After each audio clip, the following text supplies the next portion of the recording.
Hello bachcho, let's read the question. The question says, in which of the following reaction goes to more completion? Option A, Kc equals 1. Option B, Kc equals 10 to the power 10. Option C, Kc equals 10 to the power minus 10. And option D, Kc equals 10. Now, the key concept related to this question, that is the Kc. What is Kc? Kc is the equilibrium constant in terms of concentration. Okay, इसका मतलब क्या है? कोई equation का जब कोई भी equilibrium का जो कांस्टेंट निकलते हैं वही है उसका कॉन्सेंट्रेशन के टर्म्स में। जैसे एक इक्वेशन ले लेते हैं, small A capital A plus small B capital B, that following the equilibrium small C capital C plus small D capital D. अब capital A capital B capital C capital D जो reactant और product है respectively, और small A small B small C small D stoichiometric coefficient है। अब इसका जो rate constant है के सी कैसे निकलते हैं? जो है concentration of C to the power small C, stoichiometric coefficient power में आ जाएगा, multiplied by concentration of D to the power small D divided by concentration of A to the power small A multiplied by concentration of B to the power small B. अब इस केसी का कुछ condition है, अगर इस केसी equal 1 हो जाए इसका मतलब क्या है? जो concentration of C to the power C multiplied by concentration of D to the power D equals concentration of A to the power small A concentration of B to the power small B. इसका मतलब product का जो concentration है और reactant का concentration same हो रहा है। इसका मतलब क्या है? जो जब दोनों साइड में ही कॉन्सेंट्रेशन सेम हो रहा है इसका मतलब the reaction is at equilibrium, मतलब वो इक्विलिब्रियम स्टेट में है। ओके, अब केसी अगर ग्रेटर देन 1 तब क्या होगा? तब ए वाला equation C to the power C D to the power D greater than A to the power A B to the power B हो जाएगा। ए वाला इक्वेशन ग्रेटर देन हो जाएगा। इसका मतलब प्रोडक्ट का जो कॉन्सेंट्रेशन है वो रिएक्टेंट से ज्यादा है। अब प्रोडक्ट का कॉन्सेंट्रेशन कब रिएक्टेंट के ज्यादा होगा? जब reaction goes to the completion।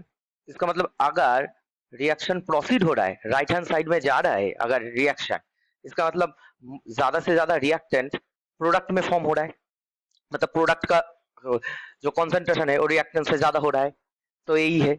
अगर केसी लेस देन 1 हो जाए इसका मतलब क्या है? ए वाला इक्वेशन उल्टा हो जाएगा, मतलब जो कॉन्सेंट्रेशन ऑफ प्रोडक्ट है वो लेस देन हो जाएगा कॉन्सेंट्रेशन ऑफ रिएक्टेंट के। इसका मतलब क्या है? एक रिएक्शन वेसल में अगर हम देखेंगे जो रिएक्टेंट का कॉन्सेंट्रेशन ज्यादा है प्रोडक्ट का कॉन्सेंट्रेशन कम है, इसका मतलब रिएक्शन प्रोसीड नहीं हो रहा है, मतलब लेफ्ट हैंड साइड की तरह भी रह गया, so it is not proceed. Okay, अब इस थ्योरी को अप्लाई करके हम इस क्वेश्चन को सॉल्व करते हैं। अब जो ऑप्शन ए में बोला है वो है केसी इक्वल्स 1। अब KC1 इसका मतलब क्या है? रिएक्शन इक्विलिब्रियम में है, मतलब रिएक्टेंट के कॉन्सेंट्रेशन और प्रोडक्ट के कॉन्सेंट्रेशन सेम है, सो एक कॉम्पिटिशन में तो नहीं जा रहा है, तो ऑप्शन 1 नहीं होगा। ऑप्शन बी में है KC equals 10 to the power 10। इसका मतलब जो KC का वैल्यू है मच मच ग्रेटर देन 1 है। इसका मतलब जो है कॉन्सेंट्रेशन ऑफ प्रोडक्ट्स, मतलब प्रोडक्ट का जो कॉन्सेंट्रेशन है वो much much greater than of concentration of reactants, reaction से ज्यादा है। इसका मतलब ज्यादा की ज्यादा रिएक्टेंट प्रोडक्ट में फॉर्म हो रहा है, इसका मतलब मोर कॉम्प्लीशन हो रहा है, मतलब बहुत ही ज्यादा जो रिएक्शन है प्रोसीड कर रहा है राइट हैंड साइड में। ऑप्शन सी में देखते हैं, वो है केसी इक्वल्स 10 टू द पावर -10। इसका मतलब क्या है, Kc much much less than 1, तो क्या हो जाएगा कंडीशन, जो प्रोडक्ट्स का कंडीशन है, कॉन्सेंट्रेशन है, वो much much less than reactant हो जाएगा। अगर इस कंडीशन में क्या हो रहा है, रिएक्शन नहीं जा रहा है, राइट हैंड साइड में नहीं जा रहा है, सो नॉट प्रोसीड, मतलब रिएक्टेंट ज्यादा रह गया, इसका मतलब प्रोडक्ट तो फॉर्म ही नहीं हो रहा है, तो रिएक्शन मूव नहीं कर रहा है, प्रोसीड कॉम्प्लीटेशन में नहीं जा रहा है, सो ये वाला ऑप्शन भी नहीं है। ऑप्शन डी, Kc इक्वल्स 10, ये भी Kc ग्रेटर देन 1 है, इसका मतलब जो कॉन्सेंट्रेशन ऑफ प्रोडक्ट्स है greater than concentration of reactant हो जाएगा, इसका मतलब जो रिएक्शन है वो भी प्रोसीड कर रहा है और कंप्लीशन कर रहा है, मतलब राइट हैंड साइड में जा रहा है।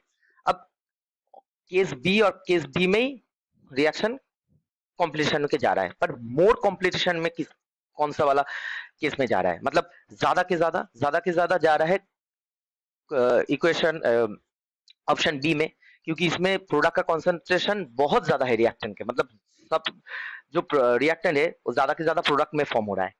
ऑप्शन डी में भी प्रोडक्ट का कॉन्सेंट्रेशन रिएक्टेंट से ज्यादा है, पर उतना ज्यादा नहीं है, पर ऑप्शन बी में बहुत ज्यादा है प्रोडक्ट कंसंट्रेशन, मतलब रिएक्टेंट पूरा का मतलब समझ लो 99% कन्वर्ट हो रहा है, और यहाँ पर अगर हो रहा है तो 50% के आसपास कन्वर्ट हो रहा है, तो मतलब ये ज्यादा के ज्यादा प्रोडक्ट की तरह फॉर्म कर रहा है, मतलब ज्यादा की ज्यादा कॉम्प्लीशन कर रहा है। सो आंसर क्या होगा हमारा, option B, where Kc equals 10 to the power 10। So answer है option B, Kc equals 10 to the power 10, where the reaction goes to more completion. I hope you will understand the solution very well. Best of luck.